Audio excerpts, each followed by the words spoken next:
yourself situated for next semester. If I'm your advisor, I sent out a message already. Some of you, I don't think any of you are my advisors, because you guys are all afraid of the math. Anyhow, I kid. So please do that. That's my public service announcement. Also, be good to the people on the planet. That's another thing. I really want you to be a peaceful, beautiful person. Okay, so what we want to do is last couple classes we talked about the exam, and I want to point out that there's a couple of the questions we left sort of bland on purpose. So I'm going to assign, we'll keep it up with the poor grammar. I'm going to assign some extra credit later on Canvas. So check that out. It has to do with some of those problems we had on the exam. And I thought it would be cool before we did anything. I wanted to show something to you guys that has to do with the exam. And you might not think it's cool, but you can just pretend, like sit at home and like say, oh my God, the greatest, it's cool as hell. You were the best, right? Even though you're just lying, but that's okay. So what I did is, you know, we had some hard problems on that exam, and not all of them. There were some fundamental problems and some basic problems, but a couple of them were tricky. So I thought it'd be cool to show you that the answers we got, the theoretic answers, actually agree with what happens in real life. Now, of course, I didn't do these experiments myself, but what I did is I programmed a computer to do these experiments for us. For example, rolling dice. Or I programmed the computer, instead of rolling dice, I programmed it to flip coins, stuff like that. So I wanted to show this to you because I think it's pretty cool. So that's what I'm going to do right now. Let me pull it up. So the one problem we had on the test was we had, and by the way, don't get afraid of this. I'm not going to ask you to do any of this, but if you want to learn some cool stuff that will be, you know how I blabbered your ears off about learning Excel and stuff. If you really want to have cool job skills that a lot of people have, you should learn how to write basic code. I'm not saying you have to be a computer scientist, but you should learn how to do the stuff that I'm doing here, because what it allows you to do is it allows you to do so many cool things. And it's a skill that's in demand, particularly if you're in things like science or finance. I know some of you are in like marketing and finance. If you know a little bit of math and how to program some computers, you can make a killing in the finance. Now, when I say know a little bit of math, I don't mean just math in this class, but you get the idea. So anyhow, the one problem said we're going to draw 3 cards, okay? And then we're going to ask, I think it was part, let me pull it up. I have it right here for us. It was on the midterm, and problem 3, number 5. And this was a tricky one. So, well, let's just go down. Okay, problem 3, part 5. We said if we draw 3 cards, what is the probability that I can get 2 queens and 1 heart? So when you solve that problem, I don't remember it off the top of my head, but I have it here. When you solve that problem on the test, you get that the probability of, so let me go to the previous page. So I think this is cool. If you don't, whatever. So number 3, part 5 on the midterm. The probability that we get 2 queens is, oh, not just 2 queens, excuse me, and a heart.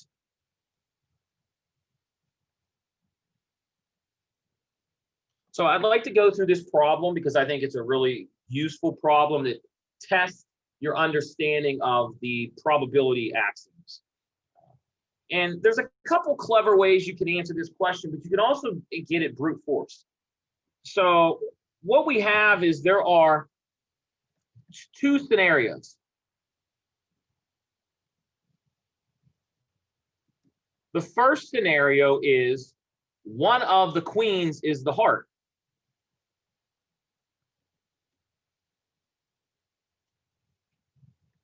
Now, what are the options here? You can get queen, queen, heart, You can get queen, heart, queen, or you can get heart, queen, queen. And then let's think about the probability of each one of these. Each one of these has the same probability. So let's compute that. What is the probability of this? Well, the probability of this is if you get a queen, how many queens are there? There are 4. So this would be 4 over 52 times the next queen would be what? Well, there's only 3 queens left, so that would be 3 over 51. Now, if one of the queens is a heart, how many hearts are there left? Well, there's no longer 13, there's no longer 13 hearts. How many are there? There would be 12 over 50. So this is the subtlety. Now, each one of these turns out to be the same thing. It's just in different order. This one would be 4 over 52 times, well, the heart, if one of the queens is a heart, that means that there are 3 over 51. And then there is now, how many queens would be left? Well, excuse me, I said that incorrectly.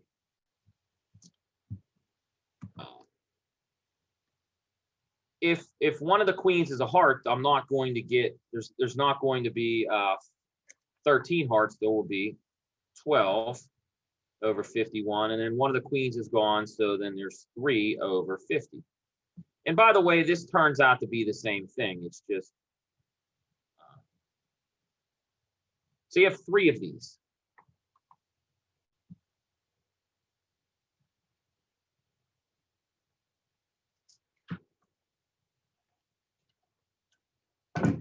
All right, so does anybody have a question about this?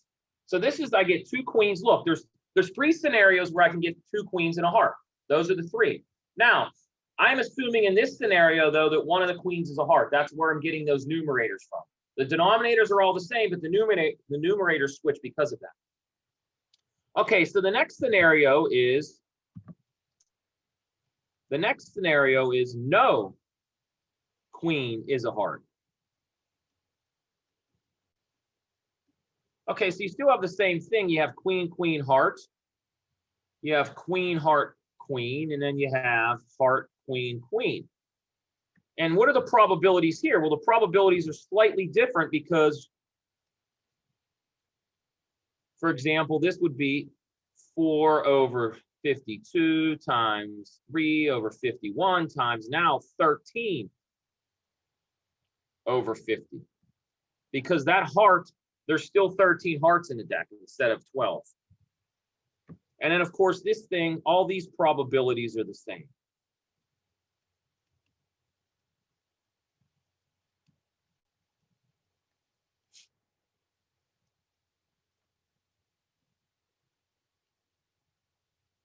Okay, so what does all this mean? Well, all this means is, and by the way, what are these? These are, they're all the same thing. So what do we make out of this? What do we get? Well, using the axioms and rules, we reason as follows.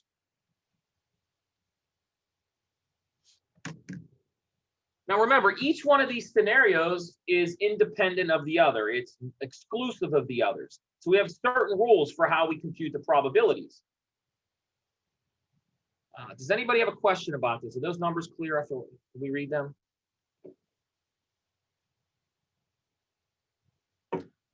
Okay, so if we use our rules, here's what we reason. We reason the probability, 2 queens and 1 heart. I guess I should spell.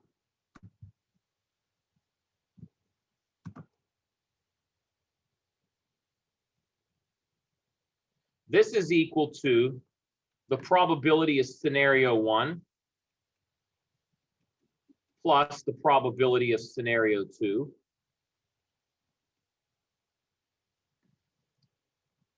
Which becomes scenario 1, as we saw, was 4 times 3 times 12 over 52 times 51 times 50. Now there's 3 of these, so I have to multiply them by 3. And then scenario 2 was 4 times 3 times 13 over 52 times 51 times 50. And once again, there's 3 of these guys.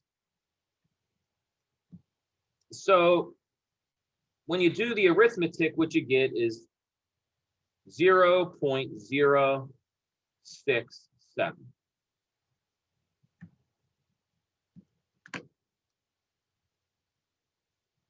So let me verify this one more time for myself and make sure I didn't make a mistake. And then what I'm going to show you would not make any sense.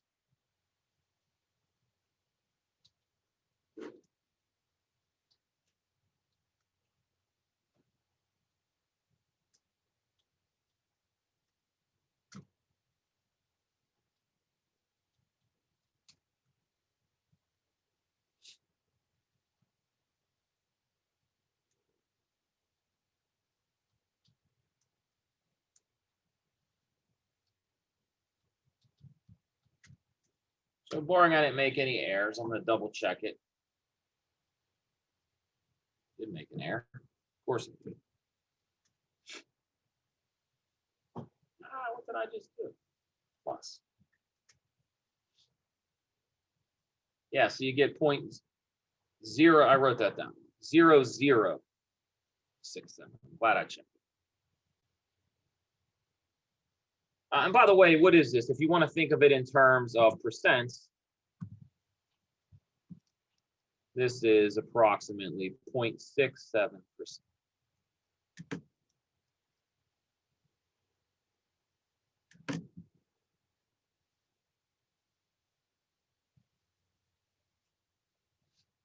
So say you do this and say you're confident, you think it's right, but you don't know, and you clearly can't go and play this game over and over again. It might take forever.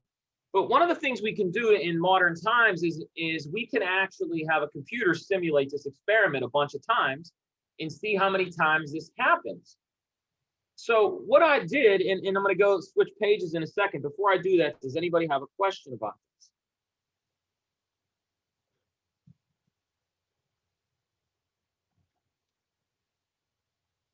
this? Okay. Does anybody have anything they'd like to say? What questions might you have? Someone said if you ask students, I've read this before, if you ask students, do you have questions? You don't. But if I say, what questions do you have? Then maybe you'll say something. Why is it raining? I don't know. I wish it weren't. Okay, so what I'm going to do now is I'd like to know, this is what the theory tells me. The mathematical theory says I have a 0.67% chance of drawing 2 queens and a heart. So what I'd like to do now is I would like to ask the computer to simulate this experiment a bunch of times, and let me see how many times I get it. And then I can take the ratio of it, like the proportion of it. Does that make sense? So let me explain what I'm going to do. And again, don't get frightened by what you see, because it's not that scary. So first off, I'm going to, let me see if I can zoom in, make it a little bigger for you. I don't know how well you can read this. So basically what I'm going to do is, the first thing is I'm going to do this experiment. If you see that, that's 100,000 times. That number, that's 100,000. So what I'm going to do is I'm going to draw 3 cards and ask myself, are there 2 queens and a heart?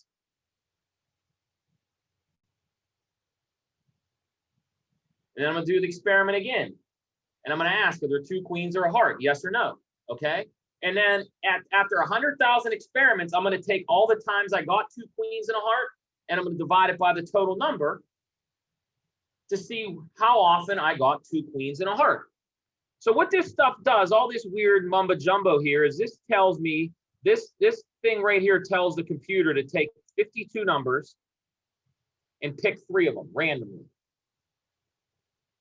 And then down here, this code says, okay, these cards are going to be your hearts. These cards are going to be your diamonds. These cards are going to be, you know, the next 13 are going to be your spades, and then the last 13 are going to be your clubs. And then I'm going to tell the computer these are going to be my aces, my 2, 3, 4, 5, 6, 7, 8, 9, 10s, my kings, my jacks, my queens, etc. Okay, so what I'm going to do here is I'm going to have the computer do all the counting. It's going to count for me because I couldn't do this 100,000 times. Heck, I wouldn't even want to do this 100 times. It would, my head would explode, right? Do you want to draw cards 100 times? No. And so here's what's pretty cool. At the end of the day, I'm going to count how many times I got 2 queens and a heart, and I'm going to divide it by the total number, right? And then we would expect, we think, if we did the theory right, that about 67, or excuse me, about 0.67% of the time, or 0.0067, I get 2 queens and a heart. So what I'll do first is, instead of doing it 100,000 times, maybe I'll do it 100 times. Let's say I do this experiment 100 times. So I click this button, the computer goes to work, and in 0.202, so let's do the math. What does this mean? What is this number? This number right here is 0.02. So that means that 2% of the time, or 2 out of 100 times I drew the cards, only 2 times did I get 2 queens and a heart. Let's run it again. Let's see what happens when I play the game again. This time, only once I got it. Does that make sense? Do it 100 times again. This time I didn't get it, any of it. Not once did I get 2 queens and a heart. This time I got it once. This time I got it another time. Once. None. One. This time I got it no, right? So watch what happens. Say that. Do you have any questions? Or does anybody have any comments, questions about this? What's that? No, it's not doing anything. This is 100. So right now I did it 100 times, and it did not once did I get it. So let's do a completely different experiment. Now I play the game 100 times again. Since it's 0.01, 1%, what's 1% out of 100? It's 1 out of 100. That's how I'm getting that number. Now watch what happens. Instead of doing it 100 times, let's say I do it 10,000 times. You would imagine, we think, if I do it 10,000 times, I should get 2 queens and a heart more often. So if I run it, turns out, how many times did I get it? What is that in percent? It's it's 0.63, right? Notice that number is close to the number we got theoretically. Do it again 10,000 times. Computer does the work. Now I got 0.8. 8% of the, or excuse me, 0.8% of the time, I got 2 queens and a heart. Do it again. This time, 0.81% of the time, I got 2 queens and a heart. Now, here's what's pretty cool, and there's some deep statistical and probability theory behind this. There's these things we call, maybe you've heard of them before, like the law of large numbers and all these things. There's some big, deep theory happening. Instead of me doing it 10,000 times, what if I do it 100,000 times? Watch what happens. So it's going to take about 10 seconds to work. Right now, the computer's, notice I have this counter. It tells me how long the computer takes to do the experiment. So it'll take about 10 seconds to do it. So we've got a few more seconds to wait, and then it's going to spit out a number.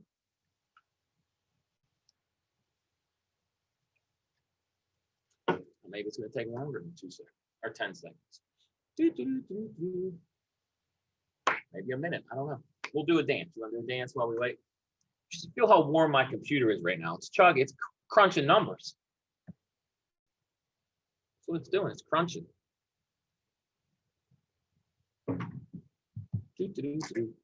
Patience. We'll look at our watches, check our phones. We can do all this. The computer is really working hard.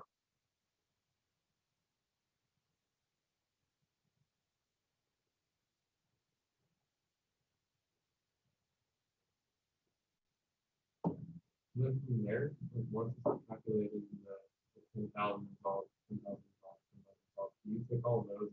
Well, you could do that. You can take an average of those, but that's not what I'm doing here. I'm just taking right now, the computer is doing 100,000 experiments, the same experiment, or I should say 100,000 times.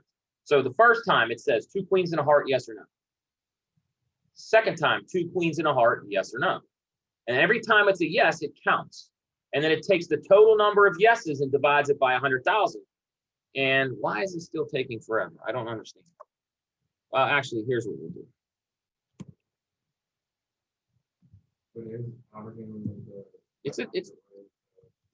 There's two. You're actually hit the nail on the head. So the question was, is this the most accurate way of averaging, so to speak? And the answer is no. I mean, you could think of, what happened? Okay, there it is. It took 115 seconds. By the way, let's count down to 0 here. We'll do what? Here's 100,000. I knew I had one too many. So there's a few ways of doing this. I can do the experiment, say 100 times, and then count how many, and then do it 100 times again, and I can average that way. There's multiple ways you can average. But the thing I want to point out is when I do it, when my number of experiments is large, say here, what is it, 100,000? Look at the number I get, it's 595. That's very close to our theoretical one, is it not? What was our theoretical one? 0067. This is 0059. If you round it up, it's the same number. Do it again.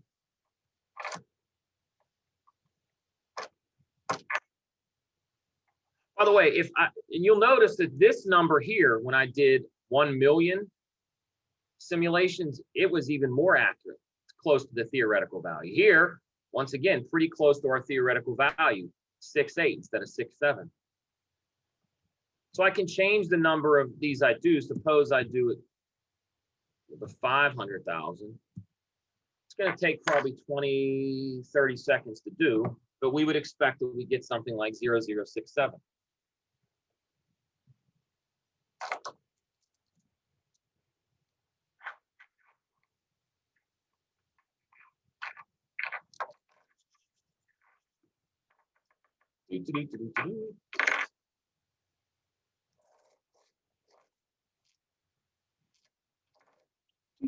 It's taking more than 20 seconds. We know it shouldn't take 115 seconds. That's almost 2 minutes, right?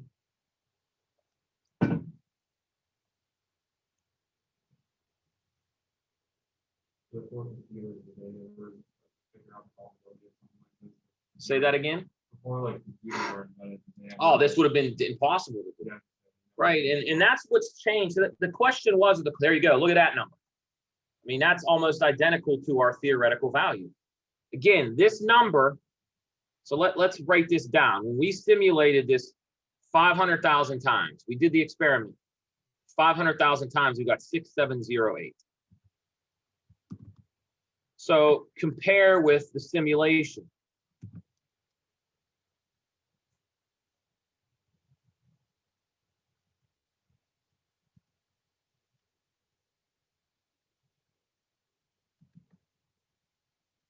So what did we get? We got 0.00. Let me go back because I think it's worth being accurate here. 6708.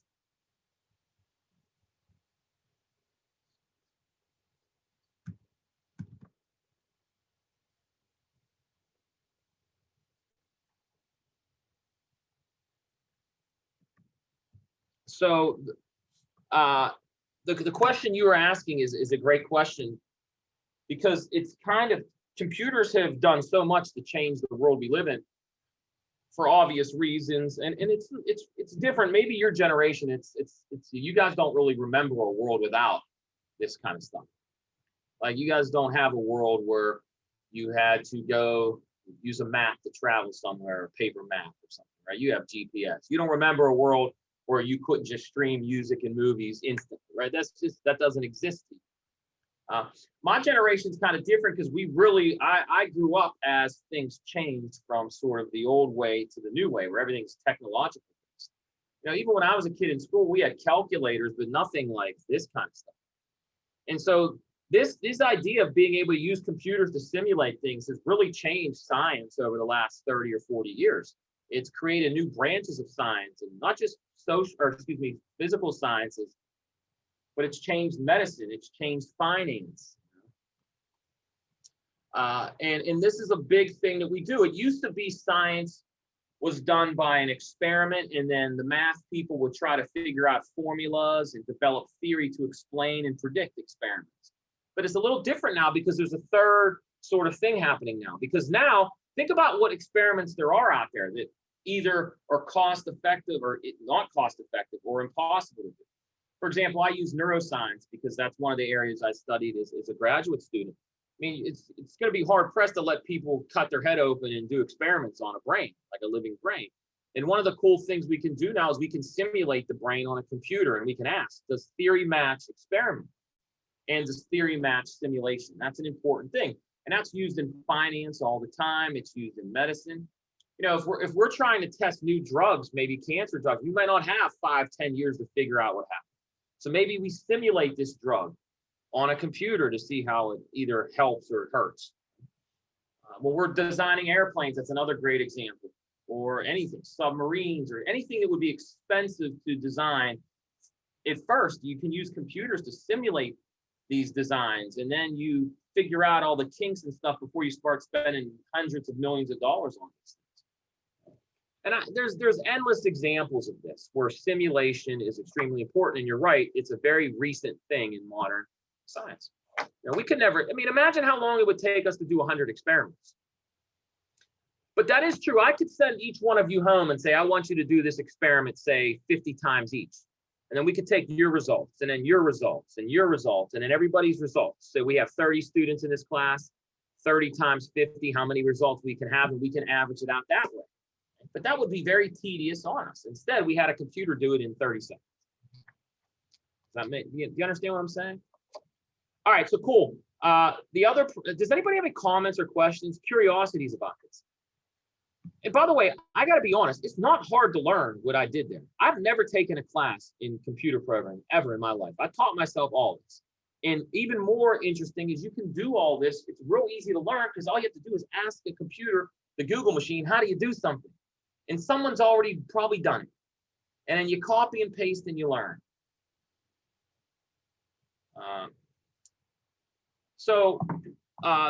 Does anybody have a question about this? Comment? Anything to curiosity? No? All right, so the other problem on our test, which was pretty cool and gave you guys a hard time, although some of you got the correct answer, and I found it cute that most of you had no idea how you got it. Well, we actually can do problems 4 as well, because that's what I had here. So what did I do with it? Okay, yeah. So for problem 4,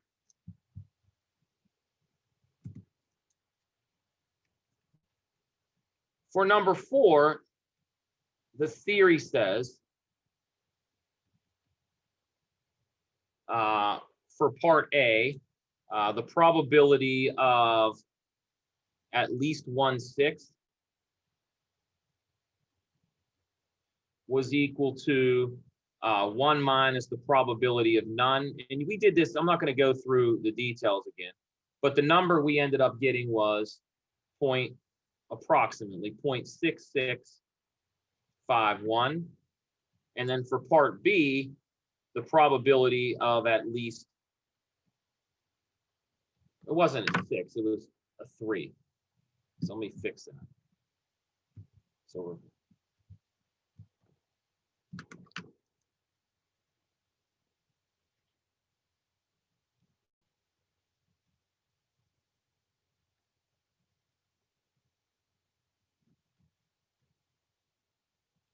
and we got here 0.61866. So I can go to the computer and run these experiments. And I can see what percentage of the time do I get at least 1 3, or do I get at least 2 3s? And look at these numbers carefully, 0.6651 and 0.61866. That's the theory. If I go back to the computer, where is it at? That's not it. Dice. So here I go. Last year I wrote this code to do it. So I'm going to do the experiment once again. You'll see I did it 10. Here I did it what? 100,000 times. So I'll run this.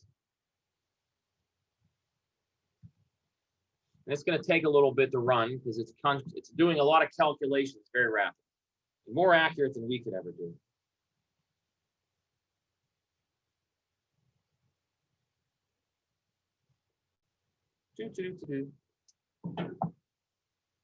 So who knows how long it'll take? Maybe we can, by the way, while we're waiting, it should be, it's funny. This is a good exercise for you guys. You're seeing like what happens when sometimes you press enter and the computer doesn't do things instantly.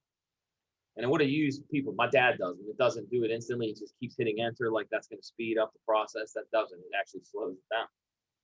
I was once writing this code when I was working on my dissertation. I hit enter and it took the computer 3 days to do all the calculations. So literally I had to cross my fingers that in 3 days it was going to give me the numbers I hoped for. Now imagine in the real world when we're doing really, really, really complex things. Okay, here we go. This is awesome. Look what we have. When we did our simulation, we got 664. What did theory give us? 6651. This is the number we got for our on the test.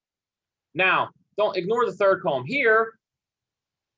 This is our simulation was 6189. Look at what theory is, 6186. So the point of this is the numbers in the top row are the simulated values, how many times we had a success in the simulation, and underneath are the theoretical values, which the theory tells us it'll happen. They are matching. That is a good thing. Now, if we could only figure out how to get the real stock market to match the theory, then we'd all be rich. So it took almost, notice it took almost a minute to do all that numbers, and there it is. It's pretty cool. Again, this number here is the simulated number of times we got at least 1 3 when we rolled 6 dice. This is what theory tells us. It says this is how often it should happen. Pretty close. Over here, this is when we simulated rolling 12 dice. This is how many times we got at least 2 3s. And this is what theory suggests. And by the way, for full thing, what is this third column? Well, instead of rolling 6, 12, this is 18 dice. So here is how many times do I get at least 3 3s rolling the dice 18 times. You'll notice the probabilities are decreasing. Because even though your intuition might let you think, well, the more dice, the more options I have of getting a 3. Well, also the more dice, the more options you have of not getting a 3, right? It's kind of counterintuitive. So if you read this from left to right, it's telling you that the more dice you throw into the game, the less likely you are to get the 3s because there's more chance for failure. Think about that. It's pretty cool. All right. So if we go back to our work, once again, our simulation matched.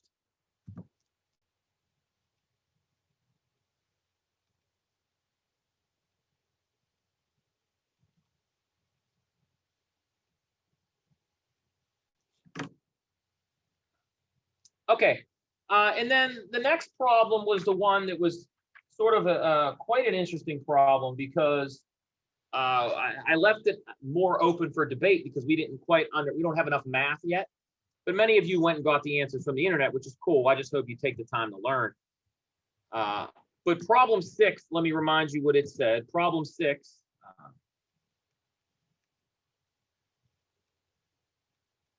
So flip a coin till first head. And we said this is a game between 2 people. And we try to ask, who would you rather be, the person who flips first or second? And then we asked you, for example, who's more likely to win? Why are they more likely to win? And to answer this theoretically is challenging. Some of you got the answers.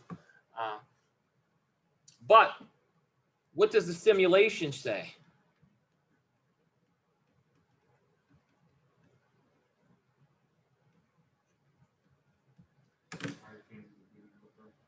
Right, so here we go. It's really cool. So if I go here, I got to go to my editor and I write the code. Where is it at? Is it coins? Which one is it? No. Which one is it? Coin 2 maybe? Yeah. Okay, so here we go. You'll note if you read this, the theory suggests you have a 2/3 chance of winning if you're player 1. And I can show you why that's true theoretically, but right now let's not worry about that. So what I'm going to do is, once again, I'm going to do this simulation 100,000 times. And what I'm going to do is I'm going to count how many times player 1 wins and how many times player 2 wins. Now, theory says player 1 should win 2/3 of the time. So anyhow, I write this code. It simulates playing this game. So what happens when we run it? So let's run it. It's going to take a little bit. Look at this. If this don't blow your freaking mind, I don't know what does. So I counted out of 100,000 times, 66,841 times player 1 won. Now, I know most of us ain't legends at arithmetic, but what is coincidence about the number 66841? Well, if I divide it by 100,000, I get 66.84. Now, just by fun, what is 2/3? Theory says 2/3 of the time players 1 should win. Notice that it's 67. I mean, it's amazing how this happens. This makes learning math so much more fun to me because you can see that it ain't just some crazy formulas and abstraction. There's actually something bigger happening. So it's pretty cool because even if you don't like all the crazy math theory, you could still do cool math stuff playing around on a computer. And this is what people do. There's this fancy word for it. There's this, and this isn't technically what I'm doing here. I'm doing a little more less fancy simulations. But the big fancy thing is what's called Monte Carlo simulation. That's what one of the tools that people do. They try to simulate. You know, we want to simulate how a certain medicine works. We want to simulate how we think the stock market will play. You know how many nerds are sitting there right now wondering, running all these different simulations on what's going to happen to the financial markets on November 3rd and 4th when there's this big election. And who knows if the theory and the practice will match. But in these simple cases, these very simple examples, tossing coins, rolling dice, theory and simulation or theory in practice are agreeing. And that's a really good thing. It's not all the time that theory and practice agree, but it's pretty cool. So, and here's another thing most of you found. Look, what was the average length of each game? On average, every game ended by the second toss, which you would expect, right? You think that, at least intuitively. If you don't get a coin the first time, you're pretty much assuming you're ahead the first time. You would imagine it's coming next, right? Because it's a 50-50 thing.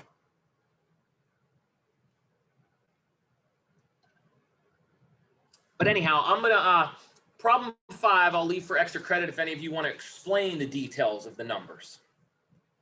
We didn't really go over it. I'll leave it for you if you want to do it.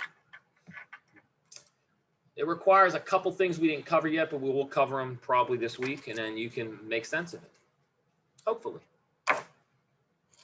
And then if we ask you the problem again on the final, you know how to do it that way. We pray. Or I shouldn't say that. Separation of church and state, we hope. All right, any questions, comments on this? I find this stuff to be pretty cool. For me, it's reaffirming that there's something bigger happening than just a bunch of algebraic and counting.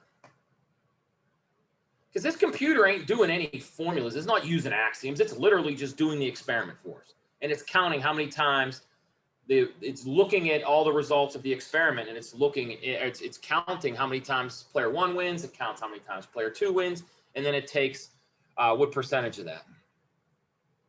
Pretty cool. You know, another thing you can do, I'm not going to go through it now, but one of the things I did is you can also count the longest game, the shortest. Obviously, the shortest game would be 1 step, but out of 100,000 simulations, maybe the longest game was like 25 or 100, right? Who knows? Maybe the longest game was only 5 steps. Okay, so I don't know. I thought that was worthwhile sharing. Does anybody have any comments or questions before we sort of move on? Anybody have any thoughts, anything they want to say about life?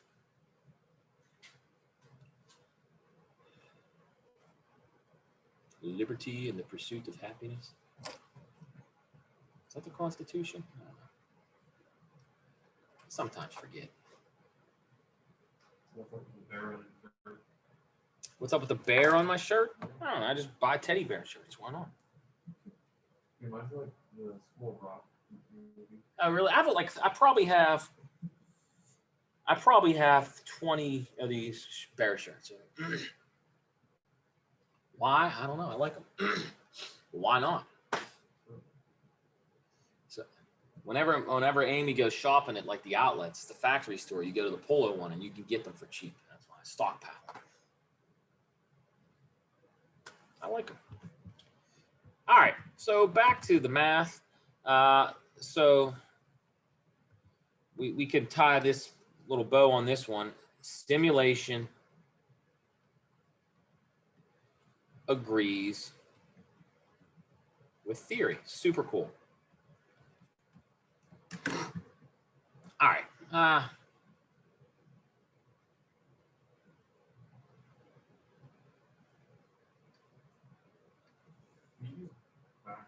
Sure. Where do you want me to go? Number 4 problem. On. Oh, I'm sorry. This? Now you got to yell. I said, Grady, I don't know what you're talking about, homie. I know not what O'Grady is doing. Can you see which one can't you read? Let me know.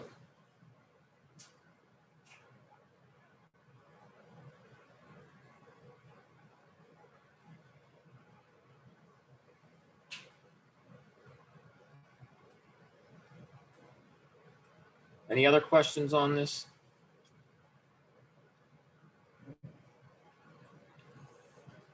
All right.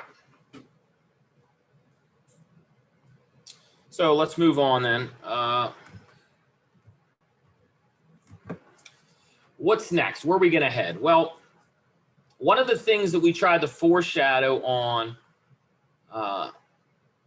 this exam also was the idea that there's got to be cute ways of counting.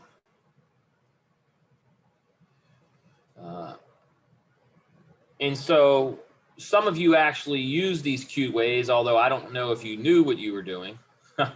But nonetheless, it's worth us talking about. So here we go.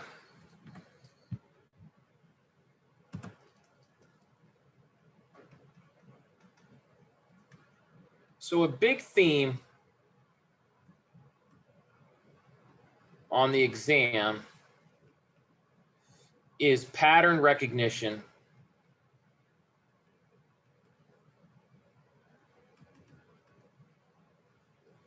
and counting. And I'm going to put counting in quotations because one of the things that, and I even did it with problem 3 and 4 when we've done these, and we showed you, if you notice there's a pattern and you notice how this pattern sort of arises, and then you can easily and quickly count things. And so the branch of mathematics that sort of does this is what's called combinatorics.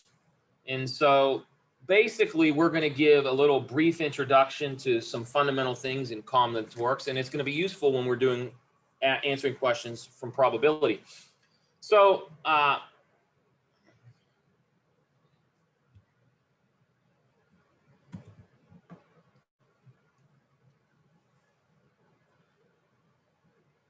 And while we're doing this, one thing I would be remiss if I didn't say this. Don't just think about as a human counting or doing arithmetic or doing computations. Think about what we just did with that computer. Computers have to count too. You saw that it wasn't instant. It had to work to get those numbers. And so if something is a shortcut for a human to do, we would imagine that there's probably an analogous shortcut for a computer to use. I mean, have you ever asked or was curious how a calculator works? Have you ever even began to wonder, how a computer works, what's happening? How does a computer multiply and divide? How does it add? Does it do it the same way you learned to do in elementary school? Have you ever pondered these things? I'm not saying you have to think about them, but I always find it curiosity.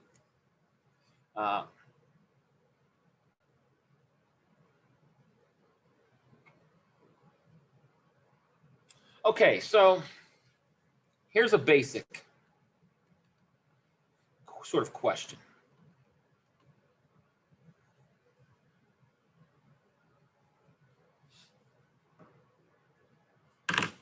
So if we think towards like these problems we've been doing before, we're like, let's roll a dice. And I said, okay, let's flip a coin. One of the things I kind of emphasized is it's, you know, if you can visualize the sample space, that's a great thing. If you can visualize it and write it out, that's great. But even with tossing a coin, what we find, if we're talking about tossing a coin 5 or 6, 7, 8, 100 times, the sample space it's too big to actually list out and write. So the idea is, can we recognize patterns so that we can better understand the sample space without having to actually visualize it? All right, so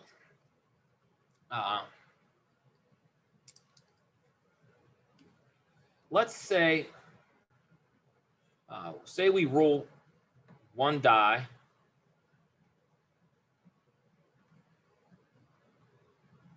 and then flip a coin.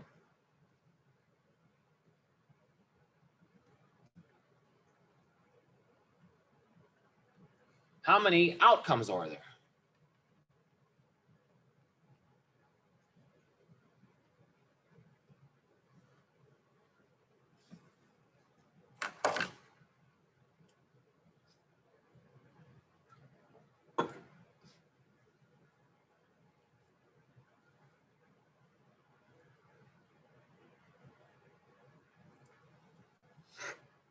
Well, one thing we can do is we can try to visualize this because it's a simple thing. So, and again, you can't do this all the time, but in this case we can. So for insight, let's draw a tree. So the first thing I do is I roll a dice, right? That's what I do. So if I'm going to roll a dice, how many options are there? There's 1, 2, 3, 4, 5. There's 6. I'll put it like this. So there's 6 options. I can roll a 1, a 2, a 3, a 4, a 5, and a 6. So this is the die. Now each one of these guys has an option. So I roll a dice, 6 possible things happen, correct?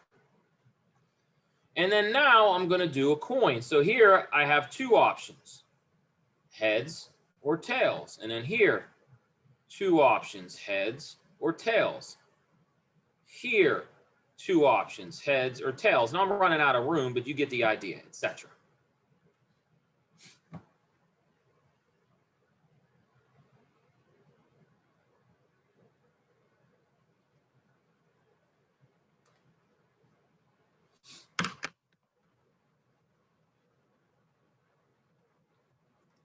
Now, how many different outcomes are there? Well, there's a few ways you can sort of think about this if you count them all, or if you just use the pattern, you'll note that there are 12 outcomes. And the big thing is to note that 12 also happens to be 6 times 2.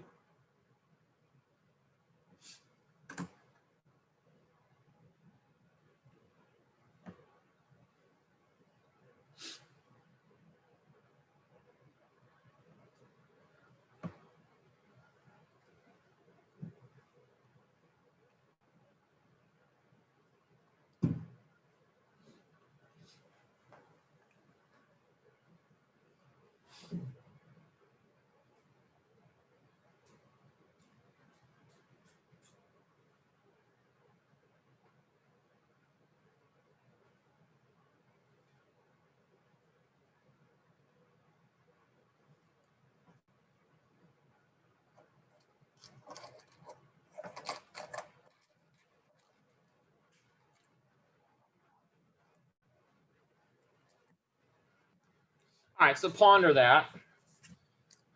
If you have a question or a comment, please ask. Another thing to think about, call this a basic question as well. How many different ways can we rearrange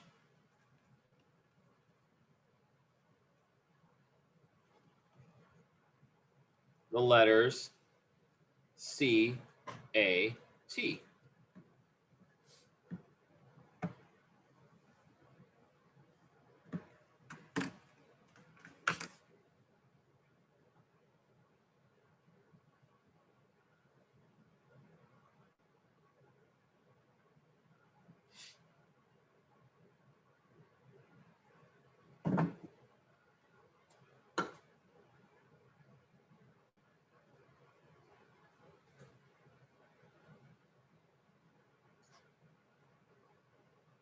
All right, so let's think about this. And again, notice how I'm phrasing these things. I want you to think about patterns. I want you to not just answer the question, but I want you to ponder these things and then ponder them again and then think of them from a different perspective. So if we start writing this down, let's think about this. We can clearly do cat. Then we could say maybe CTA, and then maybe we go TCA or TAC. What other ways can we do that? So if we start with C, we start with T. Then what if we start with A? We can do ATC. We can do ACT. Are there any other ways to do this? And by the way, how did I do that? And I don't want to, I'm not suggesting it's so quick for maybe you to see. I'm saying, okay, if I start with C, what are my options? Right? Well, if I start with C, then I have two options for the second letter.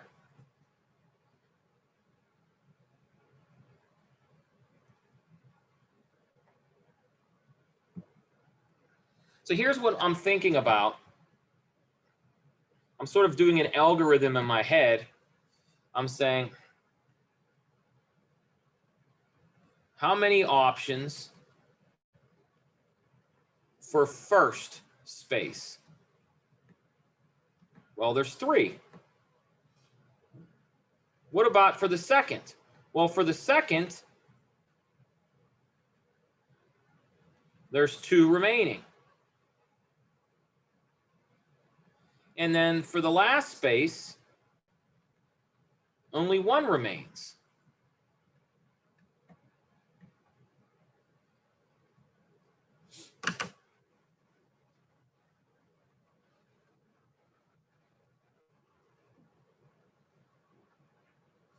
So when I say space, what I mean is I have 3 letters. I'm thinking of the first, the middle, and the left, the middle, the right, if you will, or first, second, third, first, second, last.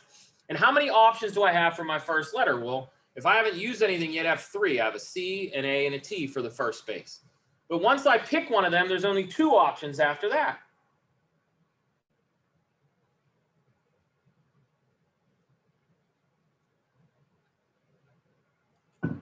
So a thing I would like you to note here, there is also a pattern here, although it might not be clear to you. Notice that 6 happens to be equal to 3 times 2 times 1.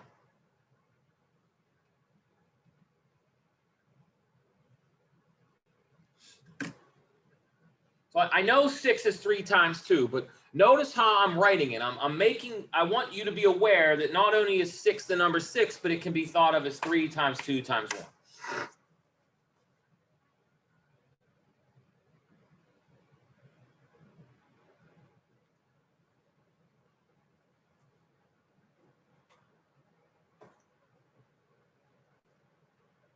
Another sort of way of doing this similar, if I have these 3 markers, I have a blue, I have a green, and I have a black marker. How many different ways can I order them? Well, option 1, I say, okay, how many options do I have for first? I have 3, right? But once I choose one, now how many options do I have for the second guy? Now I have 2. And then once I've chosen the first two, how many options do I have for the third guy? Well, there's whatever's left. 3, 2, 1. And so what we're trying to do here, at least, and I don't know if I'm making this clear, I hope I am, maybe I'm not, is we're looking for shortcuts to count.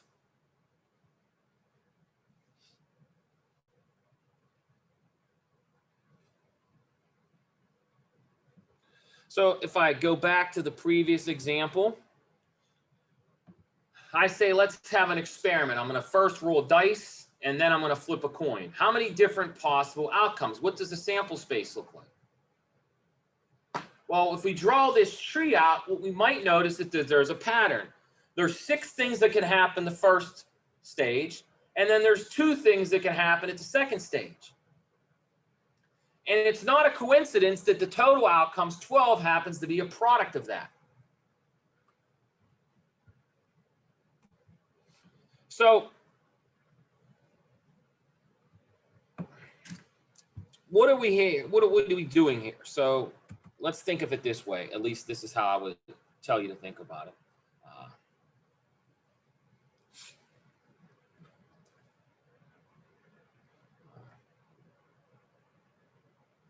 So I'm going to call this the basic rule of counting.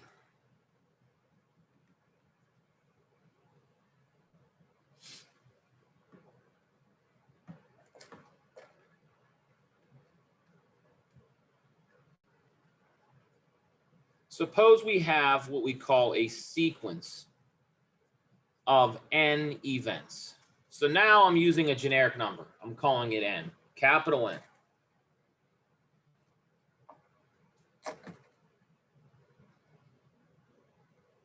So event 1 has what we'll call k sub 1. This is going to be scary. Possibilities.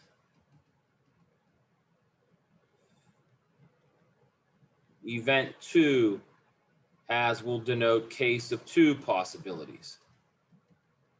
I can't spell. Of course, we already knew that. O'Grady can't spell.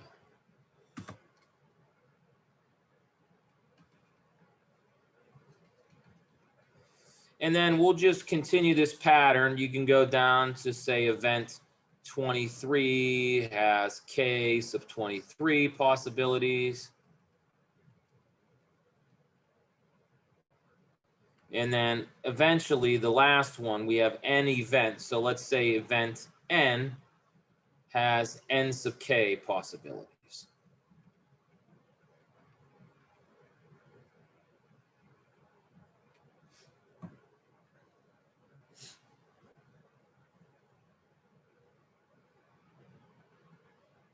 I wrote that backwards, excuse me.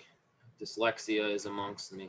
This should be k sub n. So one of the things I've said before, and I know this is tough for us because most of us in a class like this just have not had that much experience in advanced mathematics, but we have to use subscripts in many cases. So these subscripts tell me that I have some number. I'm going to call the first one k sub 1. Then the next one k sub 2. The third one k sub 3. The fourth one k sub 4. These are numbers, but I'm using sort of this abstract notation because I don't know what these numbers are. So the only way I can sort of give them some sort of structure is list them in this way. And so the conclusion here, or the thing that you need to, it's worth remembering, is the total number of possibilities is their product.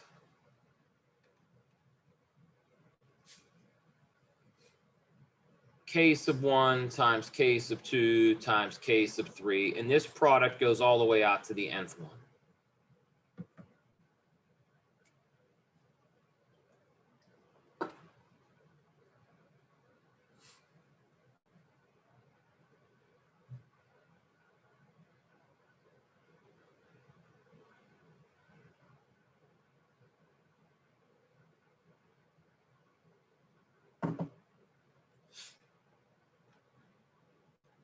So look, this looks scary, but let's put it in the context of our first example.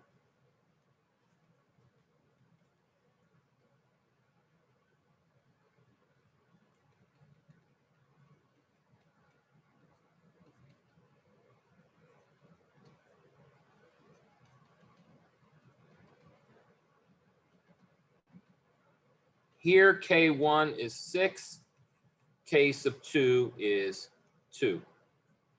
So the total equals 6 times 2, which is 12.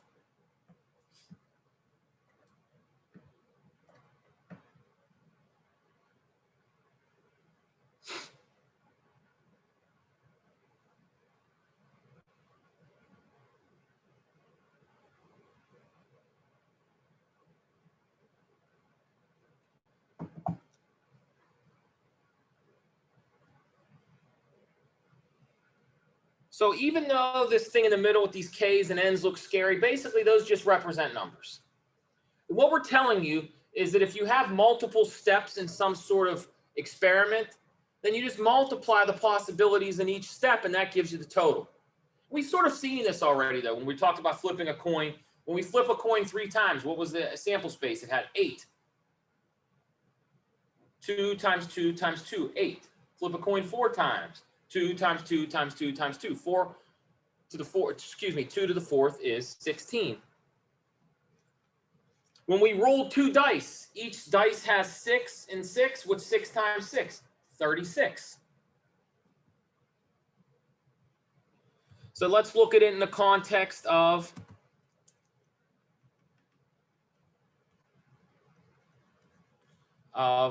rearranging C, A, and T. Well, here, K sub 1 is 3, K sub 2 is 2, and K sub 3 is 1. And of course, the total options equals 3 times 2 times 1, which is 6.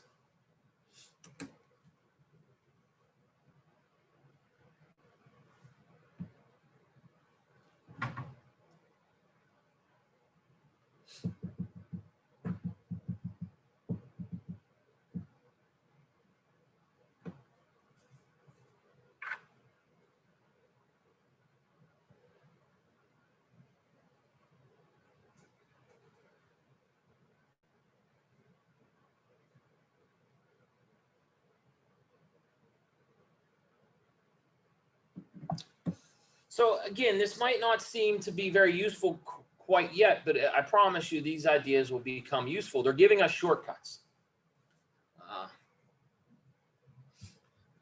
Does anybody have a comment? Anything anybody wants to say? Okay, so here's a cool thing. Some of you may be familiar with this. If not, now you're going to learn for the first time. So products such as 3 times 2 times 1 are ubiquitous. It's a nice wealth test word, ubiquitous. How do I keep losing my thing? It's ridiculous.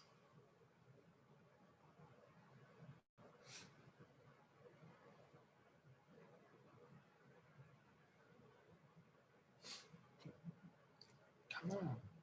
Sometimes you just have to set it down. Darn it.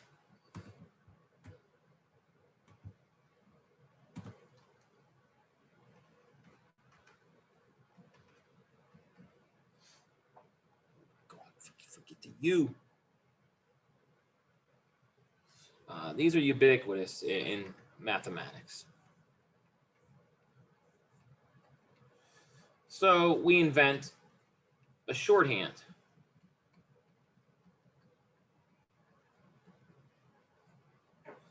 So this shorthand is called factorial notation.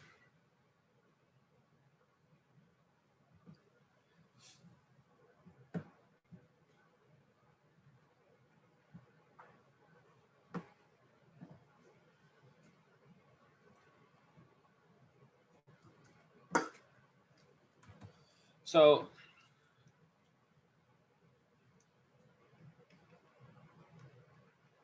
for any positive integer n, we define n with an exclamation point, and this reads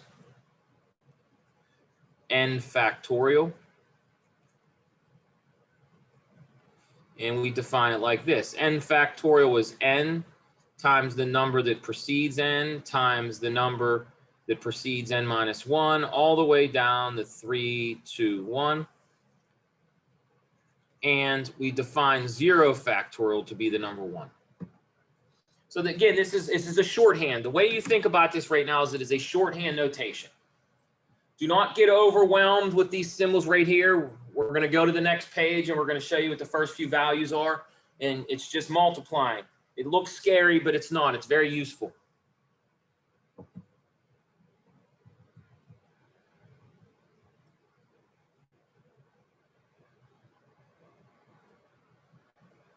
So if we just list the first few, we'll do that right here. It's not terribly scary. So what is 0 factorial? It's 1. What is 1 factorial? It's 1. 2 factorial is 2 times 1, which is 2. 3 factorial is 3 times 2 times 1, which is 6. 4 factorial is 24. 5 factorial is 120, and then you could keep going if you wanted.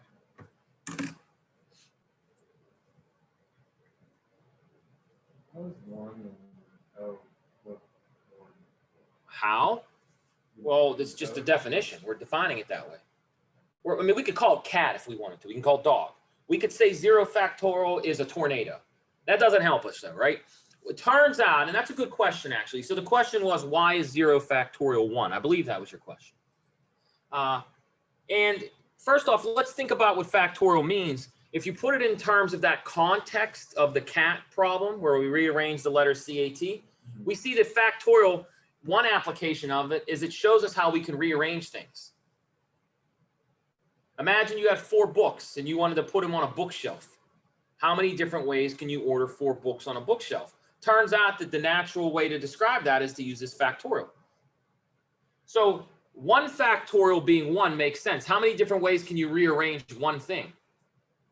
Right? If I have 1 pen, how many different ways can I rearrange it? 1 way, right? But if I have 2, there's this way or this way, right? Now, I'm not assuming anything like this. I'm saying, how can I stand them next to each other? There's 2 options, this way or this way, right? Then for 3 factorial, if we counted them out, we notice that there's 6 ways. We saw that with cat. You got 3 options for this first guy, then 2 for the second, and then 1 for the last guy. So these products that you see, like 3 times 2 times 1 or 4 times 3 times 2 times 1, they're very natural. And so we're just giving them a shorthand. Now, the 0 factorial, you can't really put it in that context because what does 0 factorial physically represent? Well, there isn't a natural analogous thing for 0 factorial. So what we do is we say we have to give it a value. It's going to be useful to us. We want to call it cat? No. Do you want to call it dog? Do you want to call it key? Do you want to call it cup? Okay, no, we don't want to call it that. We want to give it numbers. Do we want to make it 15? Do we want to make it negative pi? Turns out a very useful definition for 0 factorial is that it's 1. And it's hard for me to explain at this point in 3 minutes why that's the case. But it's not much different than when you first learn another shorthand, which is exponents. Think about when you learn exponents. You learn, for instance, like a to the 3 is a times a, right? And then you have to, what does it mean to say a to the negative 3? Well, as mathematicians, you have to make a definition for this. And it turns out that a way that you want to define this is you define it as the inverse. Now, why? Well, it turns out if you define it this way, then all your properties about exponents that made sense for a cubed and a to the 5th and a to the 100th, they now carry over to negative exponents. And then if you want to make all those properties still be very useful, it turns out that the way you define anything raised to the 0 power is you call it 1.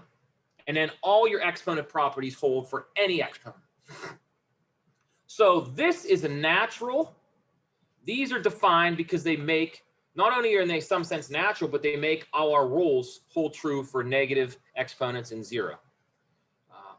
And so the same thing happens here. That's why we define 0 factorial this way, because it's a good extension. And you don't get to see much of that in this class, but if you took more advanced courses, you would see why it's useful. It turns out, being that we're short on time, it might be worth pointing out a little anecdote. It turns out this factorial, believe it or not, this definition only makes sense for integers, right? It only makes sense for like 7. I mean, how would this make sense for like 3.9? It doesn't, right? Turns out we can extend it to make sense, and there's this thing called the gamma function. It's worth me pointing this out. Not that you're ever going to be, it's not that you're ever going to be studying this at any time soon in this class, but you can extend it, and this is some scary looking math stuff. But believe it or not, this gamma function, which is related, you see it's related to this factorial. There's very, very, very important problems in mathematics and computer science, and because of that, they're important in all kinds of scientific fields of study that are unsolved with this creature. And one of the most useful applications of this is in prime numbers. You remember what a prime number is? You learned about that as a kid, like 1 is prime, 3, 7, 11, 13. Well, turns out, you know, speaking of technology, when we use digital security, it keeps your phone, passwords, and all that. The key to that is based on the theory of prime numbers. And so this crazy thing that we taught you today, this factorial, it's related to this scary math thing. And it actually has a lot to do and has many implications on how things like bank transactions are done and anything that's digitally encrypted. So you can learn about that if you take certain math classes. It's quite fascinating. Very fascinating. And by the way, while we're at it, Google's calculator knows what factorials are. If I write 5 exclamation point, watch what Google does, 120, right? It knows what factorial means. Okay, we are out of time, so we'll end here. I will post some homework and we'll pick up on Wednesday. Thank you guys very much. I hope you learned something. I hope it wasn't too boring. And take care. Thank you all very much.